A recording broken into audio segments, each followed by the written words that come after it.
Right. So, Brahma, I was reading, he was saying that, after Brahma goes, there won't be a second Brahma, and that what we have to do is we have to figure out what to do ourselves. And, we're talking about the propagation and the dissemination, the spreading of the marvelous gift. And, a lot of things can be said, but let's just say that we're pretty much charged with it. I mean, we are the people who received it, and, so we need to look after it and see to whatever extent we can.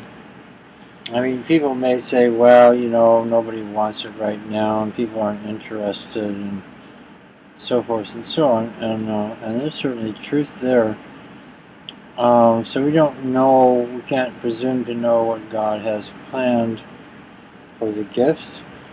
But, speaking as, being good stewards, what we can do and, what we need to do, following the guidance and having a real content, following the guidance and the power of God, is we need to do everything that we can to make sure that if we make every effort and we do everything that we can to do it right and then it doesn't spread, well, that's not really something where we failed, is it?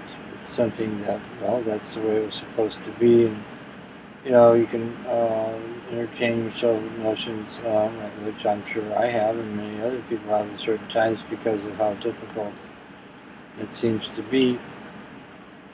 That, only a few people, only a small amount.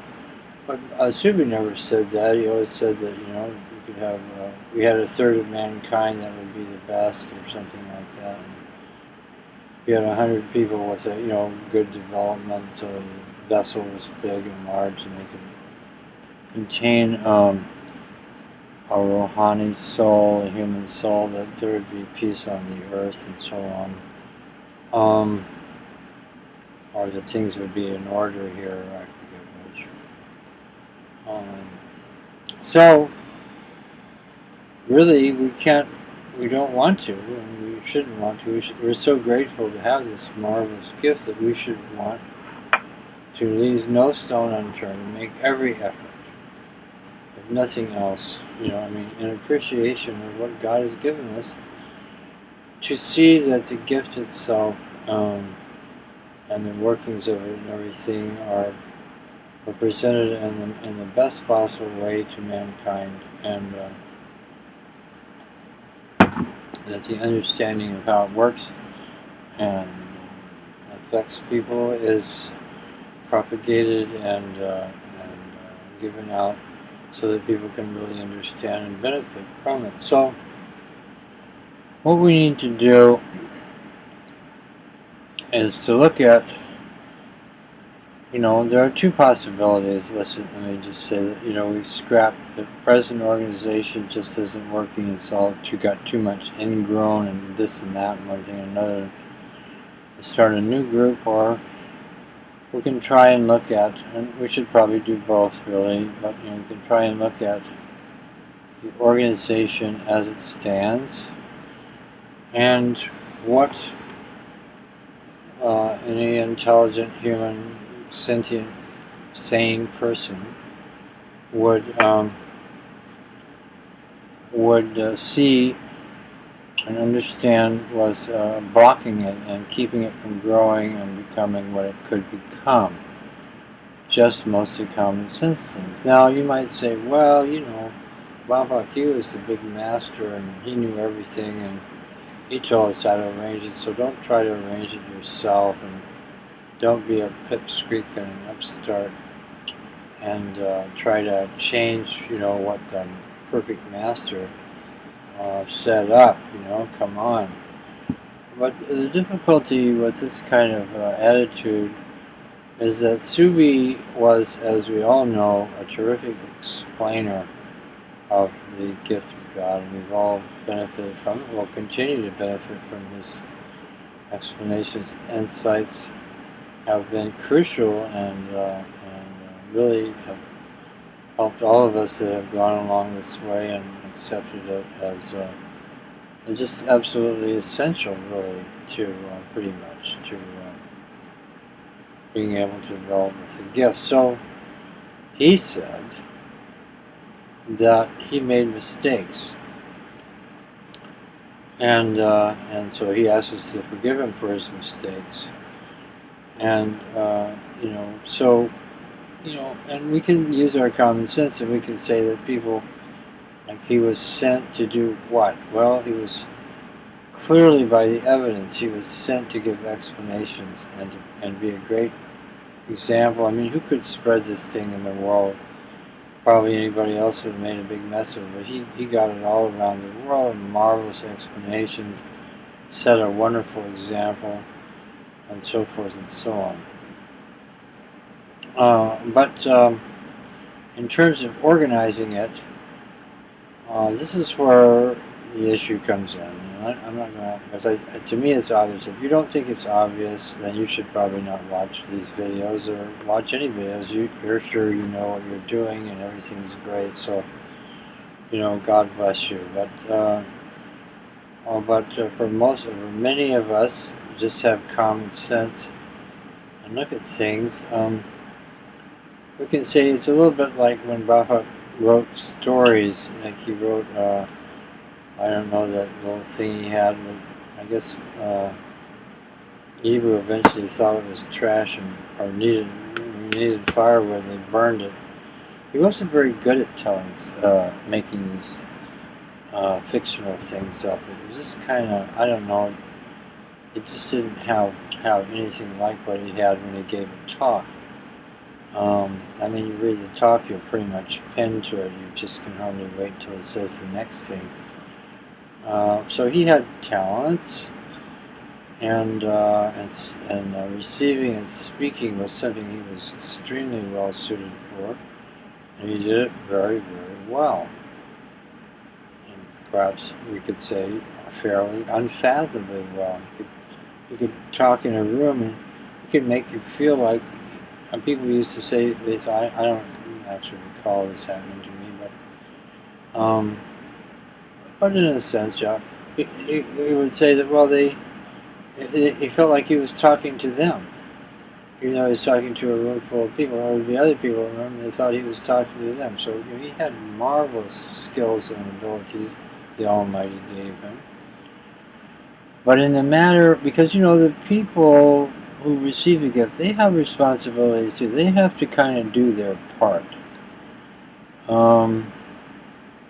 You have to make an effort in some degree. You can't just do nothing and expect everything to come to you, and that's not the way that God works, in my experience, and all of us, I think, that have any kind of wisdom or any understanding about life. We know that we're called upon by God to make efforts. So that's where I'm coming from. I don't think, in the very first instance, okay, so there are 3 or 4 things that Subud, the organization, is just falling extremely short in, and has not corrected itself, and shows no sign of doing so. So the first thing is to identify those things, and the second, equally important, and then of course I can give you suggestions. You can make up your own. So you have to have content. Whatever ideas or notions that you have need to be coming from the guidance of God, not from your idea of how things may be better. So you replace one way of things that has a content, at least, that may not seem to be working that well, with another set of ideas that come from a lower place. So it's kind of like replacing the content of the Catholic Church with a bunch of little Protestant churches and things that don't really have anywhere near the content that the Catholic Church has. As bad as it has become, it still has a much wider and broader content because it comes from Christ and his followers, So, what are the things that are obvious that need to be done? Well, in order for Subud to thrive, it has to be something that's somewhat popular or easily understood by the people around it, in their communities and as acceptable in their culture. It has to be something that's kind of not too hard and not too easy, and presents a gift in a good way, and it has to have actually quite a bit of love and caring and generosity in it, and can't be thinking about itself. It needs to think about the people that are members of it and who need to come, who want to come into it, and so forth. So it could be a good organization. You know, that's one thing. And I'll just say in passing that in order for that to happen, it has to be slightly different. And the Russian presentation of the gift and everything else has to have that culture, and the American thing has to have that culture. They're different cultures. The Indonesian thing has a culture; it has to have that culture in Indonesia. Then it will spread. Then it will be accepted. The primary thing, of course, is the people who are in it, to what degree they're committed, so that they will be motivated and understand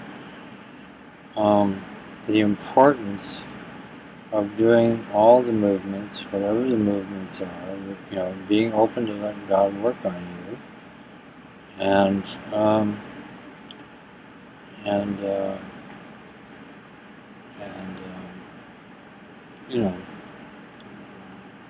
being full-hearted and brave and courageous. I mean, if you're going to receive a gift, there's this great blessing, the same gift as the prophets got. You need to show something. You need to show some merit. You don't have to be special or extreme or really smart or really stupid or really this or really that or anything. Just an ordinary person, but you need to dig the ditch, and you need to be happy. I mean, you need to be willing enough, have some grit, do it. So without that, you can't hold your head up high, or you can't even hold your head well being humble. Okay, and so I'm just touching on things now. So there's that. There's the practicing and receiving of the gift, understanding how that works as God restores you to being a true human being as much as possible. It brings you back in line with behavior which is loving and kind and helpful to other people, and doesn't harm people or oppress people or take away from them, destroy things in them, but instead adds or gives something good. So people know when they're being given something, and they understand that, and that's what is necessary in terms of the organization, and what's necessary in terms of the gift itself. That it needs to be, you need to have some kind of way to make sure that people aren't falling asleep and just letting their lower forces do the exercise, or some force. Because it's true. We said the forces of man, they like to worship God too, and if you don't really pay attention, why, they will. They'll take over and start singing songs and walking around pretty nice and everything, doing stuff like that. It's not the real exercise, so you're not getting anywhere. You're just kidding yourself. So we can't have that. So we have to have some way, to be sure that, and to kind of be like a teacher in a class. We need to be, without being a good teacher. In other words, learning from the students as well, and being able to see that someone is actually not wasting their time and actually doing the exercise right. So those are the two main things: cultural adjustment, how Subud is organized. And of course, implicit in that is the way in which we direct ourselves. And we find that there are two ways. One way is to be moved, vote by being moved. And that's a very solid way to do things. Testing, on the other hand, is a big chance for mischief, because people can make up tests and they can sway tests even without knowing it, they can test very narrow things, and then they can get weak by testing all the time, which, is kind of not the way to do it at all. It's the wrong way. It leads to, it has led to a lot of blockage and oppression and one thing. So then, and after looking at those problems and seeing how to solve them, and what could easily be done, not complicated, difficult problem, but just on the surface, the door is open, shut the door if you want to keep it warm inside. That's, these are the kinds of things we're talking about, very simple, obvious things that has still yet, after 50, 60 years, 70 years, has never been done. And that's embarrassing, and it's shameful, and it's a real mark against us as a group that we have not been able to get ourselves together and get on with things in the right way. So we're not successful. And the group is now 30,000, where it could be like maybe 585 million, which would be much, much, much better for everyone on the earth and humanity as a whole. So those are those things. And then, after all of this, we're going to be talking about if, we can get some kind of agreement and harmony and keep the egos and everything else out of it, that we just have something that has content, real content. Then we have to understand the way, which is will be challenging, but needs to be done, to instigate those changes and to bring about that kind of reformation or revolution, if you want to be that extreme, but in the organization itself, because as it stands, it looks to be like it's going nowhere fast, and the world is hurting because of it. All right, so that's going to be those are the main points, and I'll start talking about these on another